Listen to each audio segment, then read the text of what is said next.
Ang napakatinding laban sa gitna nitong si Hisoka Moro at ni Chrollo Lucifer. Ang napakalupit at napakadaya na preparations at ang napakaraming nen abilities na ginamit nitong si Chrollo na in fact 6 nen abilities ang ginamit niya kontra kay Hisoka. Dito ay tatalakayin natin ang chapter 351 hanggang 353 na ang unang parte ng laban ng dalawang ito. At dahil nga sa alam ko namang ayaw nyo ng paligoy-ligoy na kwento, magfo-focus lamang tayo sa mangyayaring duelo sa gitna ng dalawang ito. But of course, huwag nyo muna kalimutang mag-iwan ng like, mag-subscribe at i-ring nyo na din ang bell button para ma-notify kayo pag-release natin ang part 2 ng duelong to. And without further ado, let's go! Nagsimula ang kwento ng chapter 351 sa isang announcement na magkakaroon ng laban o duelo sa gitna ng dalawang floor masters sa loob ng Heaven's Arena na si Chrollo Lucifer nga at itong si Hisoka Moro. Ito ang pagkakataon na pinaka-iniintay nitong si Hisoka dahil nakita naman natin sa anime na dahil nga sa kagagawa ni Kurapika, hindi magamit itong si Chrollo ang kanyang nen at hindi natuloy ang laban sa gitna nilang dalawa. Dito ay nagagalit at napipiko na din daw itong si Chrollo kay Hisoka dahil sunod daw ito ng sunod sa kanya at talagang gustong gusto siya nitong labanan. Kaya nagsuggest siya dito ng isang kondisyon na ang gagawin nilang laban ay isang death battle. Isang laban hanggang kamatayan. Narinig ito ng announcer at therefore he made it official na matatapos at mag-e-end lamang ang laban na ito kapag namatay na isa sa kanila. Wala nang kahit na ano pang pasubali, right away ay nagsimula ang laban sa gitna ng dalawang ito. Agad na ginamit ng dalawa ang kanilang mga nen habang binubunot nitong si Chrollo ang kanyang aklat. Itong si Hisoka naman binubunot ang kanyang baraha. Nagsisimula pa lang ang laban ay may napansin ng kakaiba itong si Hisoka. Binunot nitong si Chrollo ang isang bagay, isang pin o ang parabang antena na ginagamit ni Shalnark sa kanyang nen ability. Ito ay ang Black Voice Portable Fate. Sa pamamagitan ng antenang ito ay itinusok niya ang antena sa kanilang referee at gamit ang ability ni Shalnark ay kinontrol niya ito gamit ang kanyang remote. Imbes na kabahan nitong si Hisoka, mas lalo pa siyang na-excite habang iniisip na habang nagtatagal daw pala na pilit niyang hinahanap-hanap at hinahabol-habol itong si Chrollo para sa isang laban ay nag-iipon pala itong si Chrollo ng mas marami pang arsenals, mas maraming weapon, mas maraming mga nen abilities na mananakaw niya para magsilbing mas mataas na advantage sa duelo nila. Sa pamamagitan ng ability na ito ni Shalnark ay kinontrol nitong si Chrollo ang referee at pinasugod papunta kay Hisoka. Iniwasan naman yun ni Hisoka gamit ang isang sipa. Subalit napansin nitong si Hisoka na may hawak pang isa pang antena itong si Chrollo. Kaya naman naging wary at naging napaka-observant niya dahil kung maitutusok sa kanya ni Chrollo ang isa pang antenang yun ay tapos na agad ang laban at makokontrol siya nitong si Chrollo. Balit isa pala yung feint, isang hesitation move at isang decoy. Hindi ginamit nitong si Chrollo ang antena na yun, bagkus sinipa niya itong si Hisoka na dahilan kung bakit hindi ito agad nakatayo at natili lamang na hindi natutumba dahil sa kanyang bungee jump. Ipinagpatuloy pa nitong si Chrollo ang pagsipa at ang pag-apak kay Hisoka ng walang humpay habang si Hisoka naman nananatili sa defensive. Habang nangyayari ito ay iniisip naman nitong si Hisoka na maaaring hindi naman kayang kontrolin ni Chrollo ang dalawang targets at once dahil isang remote lang naman ang gamit niya. Dahil kung dalawa ko kontrolin niya, dapat meron itong parehong orders dahil iisa lang naman ang remote. Para naman hindi siya makulitan sa ginagawang pag-atake at pagsugod sa kanya ng referee, binabalak din niyang hugutin ang antena na nasa referee. Subalit naisip niya na kung gagawin niya yun, pwedeng saka naman itutusok nitong si Chrollo ang antena sa kanya, therefore isa lang ang target and surely magagamit ni Chrollo ang remote dahil iisa na lang ang target nun. Para makaiwas sa ginagawang pag-apak ng sunod-sunod nitong si Chrollo kay Hisoka ay ginamit ni Hisoka ang kanyang bungee jump at hinigit ang referee papunta sa kanilang dalawa. Pareho naman silang nakaiwas, subalit ang referee bumalik na naman sa paghabol kay Hisoka. Kaya dito ay nakapag-desisyon siya na papatayin niya na ang referee. However, bago niya ito mapatay, biglang nagkaroon ng minimal explosion. Sa pagsabog na yun ay kumalat ang dugo ng referee at napansin nitong si Hisoka na may kakaiba at napaka-weird ng feeling niya sa dugo na yun kaya iniwasan niyang malapatan ito. Habang unti-unting bumabagsak ang referee na ito ay na-feature at na-reveal naman ang dalawang kamay nitong si Chrollo na meron ng sign na minus and plus at moon and sun sa kanyang kaliwa at kanang kamay. Sa ito sa mga nanakaw na abilities nitong si Chrollo na ang sun and moon, the paired destroyers. Sa pamamagitan ng 9 abilities na ito ay magagawa nitong si Chrollo na makapaglagay ng mga markings, ng sun markings at ng moon markings sa kahit anong bagay, tao o kahit na anong elemento na mahahawakan niya. Kapag nagdikit ang sun and moon markings na yon ay makakapag-create ito ng explosion. However, napakarami din ng kondisyon nito. Ang unang kondisyon, kaya nitong makapag-create ng mas malakas na explosion kapag mas matagal ding nahawakan at nakapaglagay ng marka nitong si Chrollo sa kanyang mga targets. Subalit kapag saglit lang and instantly, mahinang explosion lang ang makikreate nito. Tulad ng explosion na nakita natin kanina sa referee. Pero ang pinaka nakakatakot pagdating sa Nen ability na ito ay kapag nahawakan nitong si Chrollo ng 3 to 5 seconds, which is the maximum duration na pwede niyang gawin para makapag-create ng mas malakas na explosion. Ang explosion na yon na at maximum capacity ay kayang patayin ang kahit na sino at kahit na ano na nasa loob ngayon ng stadium ng Heavens Arena. As a reaction, sinabi naman ni Hisoka na parang napaka-soft at napakabait naman daw nitong si Chrollo dahil nare-reveal niya pa kung ano ang kanyang mga nasa arsenals. However, sinabi ni Chrollo na hindi naman daw siya actually nagseseryoso pa, pero magmula sa puntong ito ay gagamitin niya na lahat ng mga pwede niyang gamitin para talunin si Hisoka. Sinabi din niya na hindi talaga actually ang manalo lang ang goal niya dito. Gusto niyang manalo with style, na para bang gusto niyang paglaruan pa itong si Hisoka. Nang dahil dito, ginamit at inilabas na nitong si Chrollo ang isa pang Nen ability niya na ang double face bookmark team. Sa pamamagitan ng object na ito na isang bookmark ay pwede niyang gamitin ang Nen ability na nanakaw niya kahit pa hindi nakabukas ang kanyang libro. Kailangan niya lamang iipit ito sa page na kung saan ay naroon ang ninakaw niyang ability at kahit hindi niya ito hawak, kahit nakasarado ang libro, pwede pa rin niyang gamitin ang Nen ability na yon. Isang napakadayang ability na para bang extension ng kanyang ability na Skill Hunter. Therefore, hindi na siya magkakaroon ng isang napakalaking disadvantage nang dahil lamang sa kondisyon ng paggamit ng mga nanakaw niyang abilities. Pwede niya nang gamitin ang kanyang dalawang kamay para sa hand-to-hand combat kahit inilalagay na lamang ang kanyang libro sa kanyang bulsa. Ipinagpatuloy pa nitong si Chrollo ang pang-i-intimidate kay Hisoka habang sinasabing habang nangyayari ang duelong ito ay unti-unti niya pang i-reveal, unti-unti niya pang i-explain kay Hisoka ang lahat ng abilities na gagamitin niya para patayin siya. Dinagdag niya pa na definitely it will be in your record sa pinakamaraming Nen abilities na ginamit niya para patayin ang iisang target. In-explain dito ni Chrollo na napakarami daw ng disadvantages ng bawat Nen ability na meron ng lahat. Sinabi din niya na nakadepende na sa Nen user kung paano magko-compensate sa disadvantage na yun. However, sa pamamagitan ng kanyang Skill Hunter na Nen ability, kayang-kaya niyang tapalan ng kahit anong disadvantage dahil kayang-kaya niyang umipon ng mas maraming weapon, mas maraming functions at his arsenal at sinisigurado niya na pwede siyang lumaban kahit kailan niya pa man gustuhin kapag nakaipon na siya ng sapat na mga abilities para talunin ang isang kalaban. Nang dahil dito, sinabi ni Hisoka na therefore, parang sinasabi nitong si Chrollo na sapat na ang kanyang mga naipon na abilities para patayin itong si Hisoka. Pero sinabi ni Hisoka na gusto din niya na ganito, nakampante ang kanyang kalaban dahil gustong-gusto niyang tinititigan ang kanyang mga binubugbog at pinapatay na mga Nen users matapos nitong isipin at paniwalaan na nasa kanila ang upper hand. However, dito ay may binunot na isa pang panibagong object itong si Chrollo mula sa kanyang aklat at ito yung isang stamp. Ang stamp na ito ay tinatawag niyang Order Stamp Proof of Humanity. Isa na naman ito sa mga nanakaw niyang Nen ability na ang abilidad ay mag-control ng mga puppets sa pamamagitan ng paglalagay ng marka ng stamp na ito. Subalit napansin nitong si Hisoka na wala namang kahit na anong puppet na pwedeng makontrol nitong si Chrollo. Nagulat na lamang siya nang gumawa ng isa pang clone o isang copy itong si Chrollo ng namatay na referee na pinasabog na kanina. Ito ay nagawa niyang posible sa pamamagitan ng kinopya niyang Nen ability ni Cortopi na ang Gallery Fake. Now knowing na mayroong mga kondisyon ng abilities ni Cortopi, hindi man ito nabanggit sa chapter na ito, i-explain ko pa rin ito sa inyo para maging malinaw.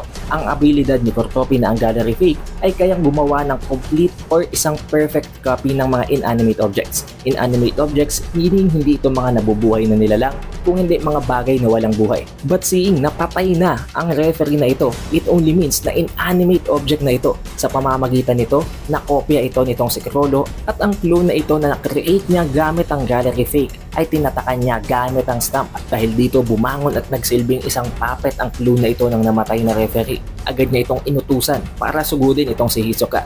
Pero in-explain pa rin itong si Chrollo na hindi ganun kasimple ang pag-control ng mga puppet dahil unang-una sa lahat, mahirap itong bigyan ng specific na mga commands tulad na lamang ng mga command na meron pang mga kondisyon, mga command na napakahirap i-execute. Kaya naman bibigyan ito ng isang command na simple at madaling maintindihan at ang command na yon na ibinigay nitong si Chrollo sa kanyang puppet ay ang salitang wasakin. Para mapigilan ng mga puppet na ito ay kailangang tanggalin o putulin ang kanilang ulo dahil ang nagsisilbing para bang confirmation lamang na puppet pa rin ang mga puppet na ito ay kapag naka-remain intact pa ang kanilang mga ulo. Meaning kapag wala na ang ulo, hindi na sila makonsidered na puppet kaya hindi natatalabang stamp at mawawala na ang marka nito. Matapos niyang i-explain ang tungkol sa kanyang nanakaw na ability na ang order stamp, nagpakita na naman siya at nag-introduce ng isa pang ability na ang convert hands. Sa pamamagitan ng ability na ito ay nagkakaroon ng dalawang parabang arrow sa kanyang kamay, isang pwedeng magamit niya para makuha ang likeliness ng isang tao at isa namang pwedeng magamit niya para makuha ang likeliness niya. Subalit kapag ginamit niya ang dalawang ito ng sabay at ihinawak sa kanyang target, instantly magsaswap sila ng appearance. Pero of course, mananatili pa rin intact ang kanilang personalities at ang kanilang mga abilities. Pero nag-iwan pa rin siya ng clue kay Hisoka habang sinasabing mananatili pa rin naman daw ang mga markings sa kanyang mga kamay kaya hindi naman mahihirapan itong si Hisoka na i-distinguish kung sino ang totoong Chrollo Lucifer. And honestly guys at this point pa lang, sobrang komplikado na ng laban na ito. And I don't know kung nakaka-follow pa kayo, pero maging itong si Hisoka, napakatindi na ng overthinking niya. Iniisip niya na paano kung magawang gamitin itong si Chrollo ang kanyang gallery fake at ang convert hands na ito. Tulad na lamang ng kung paano kung makapag-create itong si Chrollo ng isa pang clone ng kanyang katawan at gamit ang katawan na yun ay mag-swap siya ng appearance para siyang mahihirapan para labanan at i-distinguish kung sino talaga doon si Chrollo dahil of course, pareho silang may markings sa kanilang mga kamay. Matapos ang introductions, ang lahat ng explanations na ginawa nitong si Chrollo tungkol sa mga gagamitin niyang abilities, dito niya na sinabi na papatayin niya na si Hisoka. Pero as a last warning, nagbigay siya ng isa pang clue kay Hisoka habang sinasabing ang lahat daw ng mga abilities na nakopya ng kanyang skill hunter ay hindi na magiging effective kapag ang original na user nito ay patay na. But the thing is, ang isa sa mga user ng mga nanakaw niyang abilities ay patay na. Dito ay para bang nagulat at mas lalo pang nagalit itong si Hisoka at dito din ay napansin ni Chrollo na aware at alam nitong si Hisoka kung anong tinutukoy niya, ang nen na nagiging mas malakas after death. Kaya naman ipinagtapat at sinabi na agad nitong si Chrollo kung anong totoo. Sinabi niya na ang nanakaw niya na Sun and Moon Nen ability ay ang ability ng isa sa mga elders sa loob ng Meteor City. Sinabi niya kay Hisoka ang katotohanan na once na mailagay ang markings ng Sun and Moon markings, hindi na ito mawawala. Permanently mananatili na ang marking na yon kaya kapag nagdikit ang dalawang marking na yon, makakapag-create ito automatically ng explosions. Hindi na mahalaga kung naka-open or naka-close or nakalagay pa man ng mga bookmarks na kailangan para ma-activate ang mga nanakaw niya ng mga Nen abilities. Kapag nailagay na ang marking, there is no way of erasing it anymore. Given all of this information, given all of this warning, tinanong ulit ni Chrollo si Hisoka kung handa pa rin daw ba siyang lumaban despite all of these advantages. Na pinakita naman ni Hisoka na ready pa rin siya, kaya nag-engage na agad ang dalawang ito sa laban. Agad na binunot nitong si Chrollo ang kanyang aklat at agad naman siyang hinabol at sinundan nitong si Hisoka. Ginamit nitong si Chrollo ang ninakaw niyang ability kay Shalnark na ang Black Voice at si Hisoka naman ay ginamit ng kanyang sariling Nen ability na ang Bungee Jump. Nagpatuloy ang pagtakbo at ang pag-urong nitong si Chrollo papunta sa mga audience at sa mga nanonood, subalit hinabol pa rin siya nitong si Hisoka despite of it.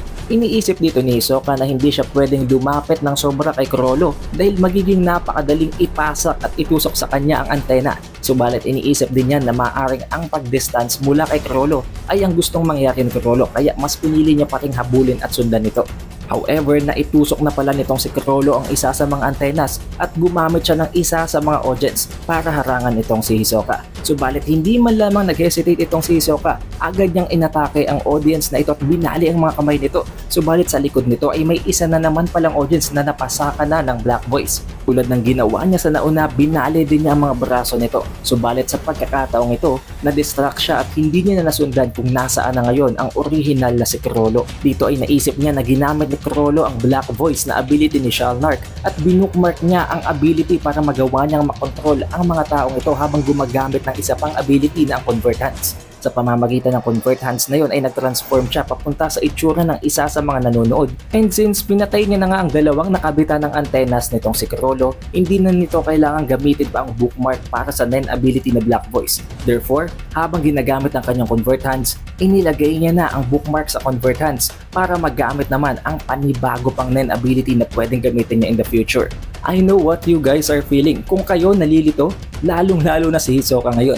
Dito na nagsisimulang isipin ni Hisoka na magiging napakahirap ng laban na kinaharap niya. Pero at the same time, kung ginawa ngayon ni Chrollo, iniisip pa rin itong si Hisoka kung saan napunta ang mga antena. Hindi naman pwedeng bigla na lang yun mawala. Nang dahil na nga sa dinamay nitong si Chrollo ang mga audience at pinatay naman nitong si Hisoka ang mga audience na naapektuhan ng ginawang pag-atake ni Chrollo, nagkaroon na ng isang napakalaking komosyon at nag-cause na ito ng huge panic sa nangyayaring laban.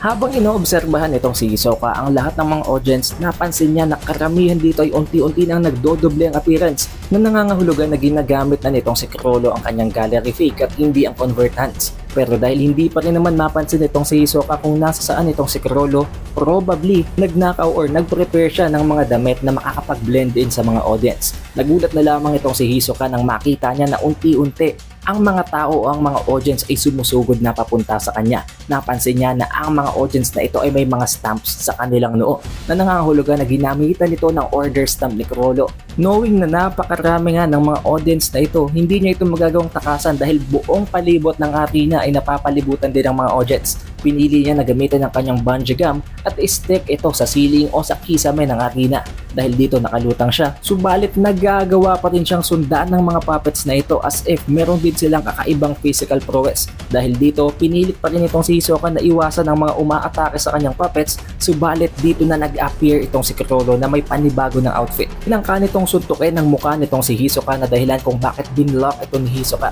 Subalit isa na naman pala itong feint, isang hesitation move at isang decoy na atake. Instead, ginamit niya ang kanyang kanang paa para sipain itong si Hisoka sa likod ng ulo nito na nakapag-create ng isang napakatinding impact at napakatinding epekto sa buong katawan ni Hisoka. Dahil dito bumagsak si Hisoka sa lapag na kung saan ay abot na abot siya ng mga puppets. Hindi dito kinabahan at natakot si Hisoka. Bagkus, mas lalo pa siyang natuwa, mas lalo pa siyang na-excite sa ginagawang pakikipaglaban at sa ginagawang style of fighting nitong si Chrollo. Pero nang dahil na nga sa abot na si Hisoka ng mga puppets, pinagtulungan siya ngayon ng mga ito sa sobrang dami at sa overwhelming numbers nito. Kahit ano pang galing ni Hisoka sa pakikipaglaban, nahihirapan pa rin siyang mag-keep up. At habang nadidistract siya sa sobrang dami ng kanyang mga targets, unti-unti naman siyang binibigyan ng mga pasimpleng atake nitong si Chrollo na nagpapatama sa kanyang vital spots. Dito ay naisip ni Hisoka na binabalak ipagpatuloy nitong si Chrollo ang paglo-launch ng mga atake, ng mga surprise attack sa kanyang vital spots hanggang sa hindi niya na magawa pang lumaban at itutusok nito ang antena sa kanya. Pero kahit alam niya na ang plano nitong si Chrollo, wala pa rin siyang magawa dahil sa sobrang dami nga ng numbers ng mga puppets. Kahit pilit niya pang alisin ang mga ulo nito, sa sobrang dami nito, mas marami pa rin naman ang mga hindi niya mablock na atake at patuloy pa rin ang ginagawang surprise attacks nitong si Chrollo. At this point, naisip nitong si Hisoka na kailangan niya nang mag-change ng kanyang tactics. Ginawa niyang pumunta sa isang open area na kung saan ay pinredict niya na magla-launch ng isang atake itong si Chrollo from above. At naging tama nga ang prediction na ito ni Hisoka. Agad na nag-appear itong si Chrollo sa itaas niya at gamit ang bungee gum ay ginamit niya ang isa sa mga ulo ng mga puppets na pinutol niya kanina at tinangka niyang patamaan itong si Chrollo. Subalit na iwasan niya ni Chrollo habang sinasabi na alam daw niya na yun ang planong gawin nitong si Hisoka. Agad niyang binagsakan at inapakan ang mukha ni Hisoka na sububsob sa sahig. Subalit nagawa na naman itong si Hisoka na kumontrol ng isa pang ulo na naipatama naman niya sa ulo din itong si Chrollo. Habang sumusukan ng dugo itong si Hisoka sa ginawang atake nitong si Chrollo ay sinabi naman niya kay Chrollo na kahit na napredict ni Chrollo na ganun ang gagawin niya, napredict din niya na mape-predict talaga ni Chrollo ang atake niya as if nagkaroon ng double prediction at nang dahil doon nagawang makapag-land nitong si Hisoka ng isang atake. And that is where chapter 353 ends. Alam kong napakagulo, napakatindi ng nangyayaring laban sa gitna ng dalawang ito. And honestly guys, kung babasahin niyo ang manga, surely mas mahihirapan pa kayong intindihin ito. I am trying to explain this to you guys in the best way possible, sa pinakamadaling paraan na mas madali niyong maiintindihan. Kung nagustuhan nyo ang labang ito sa gitna ng dalawa, na actually part 1 pa lang magkakaroon pa tayo ng other parts dahil mahaba ang laban na ito. Kung gusto nyo pang makita ang susunod na parte ng duelong ito ni Chrollo at ni Hisoka, at kung gusto nyo pa ng mas marami pang Hunter x Hunter chapter reviews, sabihin nyo lamang sa akin sa comment section below. Kung nakarating ka sa huling parteng ito ng video, surely you had a great time, kaya mag-iwan ka na ng like, mag-subscribe at iting ang bell button. Huwag mo din kalimutang i-follow ang ating Facebook page, ang ating official TikTok account, para sa mas marami pang announcements para sa channel at para sa mga magiging content ng channel na to. It is The Updated Weeb and I will see you guys on the next one.